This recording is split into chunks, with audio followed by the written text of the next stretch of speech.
7h35 sur Sud Radio. Alors que dans certains endroits on s'inquiète du surtourisme, la Corse, elle, vit l'inverse avec une fréquentation au plus bas. Autrefois paradis des vacanciers, l'île de beauté n'attire plus autant. Les plages sont parfois désertées des touristes. Les professionnels du secteur tirent la sonnette d'alarme, comme par exemple César Filippi, un hôtelier à Porto Vecchio. Bonjour. Bonjour. Bonjour César Filippi et merci d'être avec nous ce matin sur Sud Radio. Nous arrivons donc à la fin du mois de juillet. D'abord, quel bilan en tirez-vous et quel est le taux de réservation que vous avez pour le mois d'août qui arrive ? Alors moi, je vous parlerai beaucoup plus au niveau général, puisque je préside le GHR Corsica, qui est affilié au GHR de l'hôtellerie et de la restauration de France, où on a vu bien sûr une baisse générale sur la Corse. Bien sûr, l'inflation y est pour beaucoup aussi. Je dirais le pouvoir d'achat au niveau des vacances a considérablement baissé.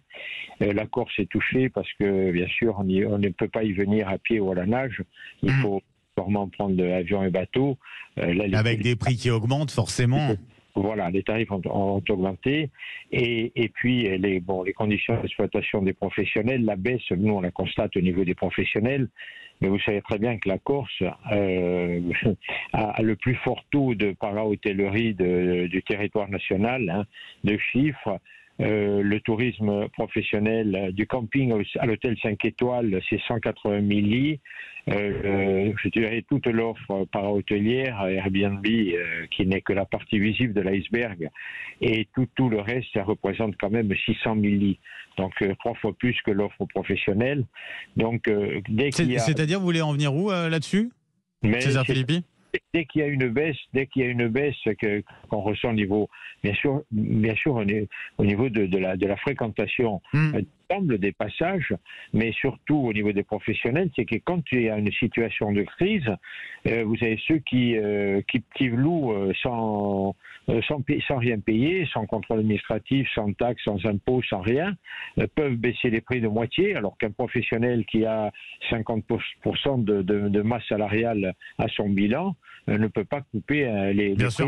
Ouais. Voilà. Vous parlez notamment d'Airbnb ou de ce genre de plateforme ? Tout à fait. Ouais. Tout à fait. Non, c'est pour être clair, effectivement, qui vous fait une forme de concurrence déloyale, c'est ce que vous dénoncez ici ? Tout à fait, déloyale dans des proportions énormes. Je vous dis, 600 000 lits d'un côté, 180 000 de l'autre. Voilà. Effectivement. Donc, ça touche véritablement. Puis chez nous, il y a de très belles locations. Ça va du studio à la villa de luxe, avec tous les services, je dirais qu'il faut, et ça porte un tort considérable. Ce que vous demandez, c'est plus de régulation à ce niveau-là. Est-ce que vous êtes entendu ? Est-ce que vous avez été entendu ? Alors, on l'a écouté, mais on n'a pas encore été entendu, puisque il n'y a rien de vraiment de conséquent qui a été fait. Moi, je fais du syndicalisme depuis d'acteur économique depuis 40 ans. J'ai été reçu 6 fois à Bercy. Chaque fois, on a mis ce sujet sur la table.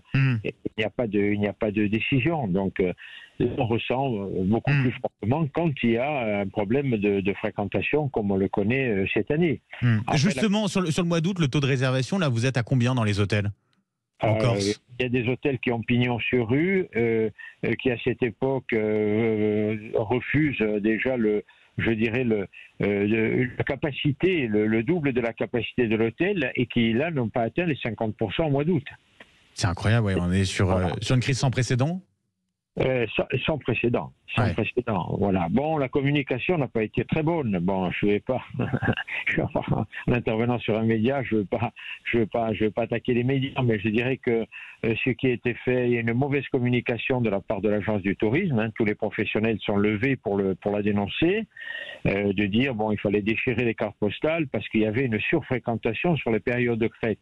Mais on régule le tourisme. Tous les pays qui ont réussi leur tourisme régulent ces flux par l'offre réceptive. mais pas en communiquant, en disant ne venez plus au mois de juillet, au mois d'août, et à dire aux professionnels déchirez les cartes postales, ne communiquez plus avec les beaux sites qu'on a en Corse.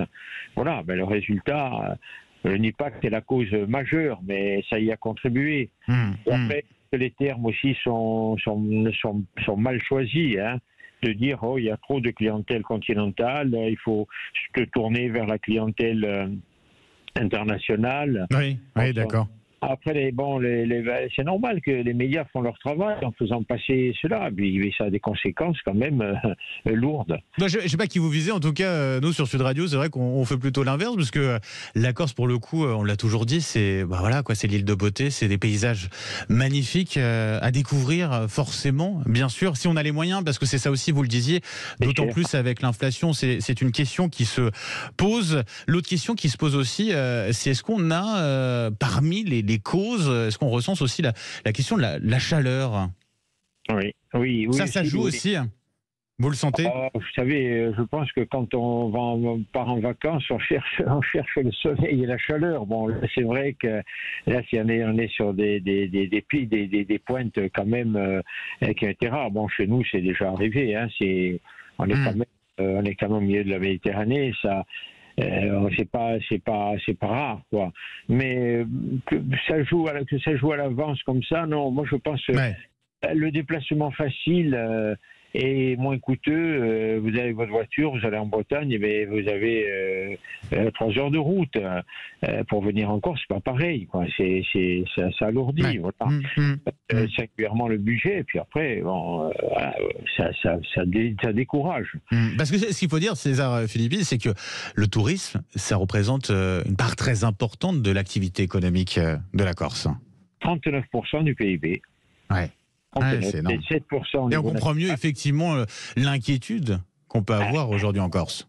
Mais vous savez, malheureusement, lundi dernier, on a eu déjà au tribunal de commerce 29 dépôts de bilan en juillet parce que là, ils se mettent sous la protection du tribunal parce qu'ils n'arrivaient pas à faire les salaires des personnes qu'ils ont embauchées pour la saison. Parce que là, il faut revenir au niveau de la saison. Hein. Voilà. Et il y avait un phénomène de surfréquentation. Donc la surfréquentation, les professionnels ont été les premiers à dire qu'il fallait réguler parce que vous savez, la Corse a des sites très sensibles et quand vous chargez trop ces sites-là, vous les dégradez. Donc on était les premiers à le dire. Attention, il faut réguler. Il faut parler malheureusement de quotas sur certains sites. Vous avez vu Scandola qui est déclassé du patrimoine mondial parce qu'il y a 1000 bateaux par jour. Bon, il faut les réguler. Je dis pas c'est pas qu'il n'en faille plus, mais il faut quand même réguler. Des canyons où vous avez 1800 personnes dans la journée, mais ça commence à devenir un peu inquiétant, quoi. Voilà. Et il y a 2 semaines, César Philippi, vous aviez avec d'autres professionnels du tourisme, justement, vous étiez rendu du côté de la préfecture pour demander un plan d'urgence. Il a été acté. On en est où aujourd'hui et qu'est-ce qu'il contient?